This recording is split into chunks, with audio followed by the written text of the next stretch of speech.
c'est très dangereux. Il y a des personnes qui font des psychoses à cause de ça. Donc, par exemple, les gens qui sont paranoïaques, il y a eu des cas qui ont été recensés où en fait, ça augmente leur paranoïa parce que le ChatGPT s'adapte à eux et rentrent dans leur jeu et du coup ils sont de plus en plus paranoïaques. Et il n'y a pas un prompt qui permet de stopper cette... Tu peux en fait dans les réglages dire je ne veux pas activer la mémoire et donc à ce moment-là il prendra pas en compte ce que tu lui as dit par le passé pour répondre. Ok. Mais c'est dangereux parce que quand tu pars en débat avec tes amis, maintenant souvent le réflexe c'est ok je vais regarder sur ChatGPT. Mais donc du coup ChatGPT vu qu'il est adapté à ta personnalité.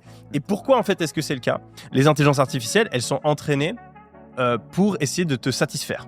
En fait, un humain, ils sont bienveillants. Un humain, qu'est-ce qui satisfait? C'est quand il a raison, c'est quand on lui dit qu'il est beau, etc. C'est ça, il y a pas de... Vu qu'il a envie d'être heureux, il va te dire, et je sais pas si vous l'avez remarqué, à chaque fois que tu poses une question, il te dit oui, très bonne question, c'est fou que tu aies pensé à ça. C'est énorme. J'utilise ChatGPT pour mon programme alimentaire de sèche. Ouais. Et je me rends compte qu'à chaque fois, je lui envoie une photo en mode est-ce que je peux manger ça? Moi, je sais que c'est pas top, mais je vais me convaincre avec ChatGPT. Il me dit bon, c'est pas la folie, mais exceptionnellement. Et je me dis, mais en fait, il est trop gentil avec moi. Trop gentil.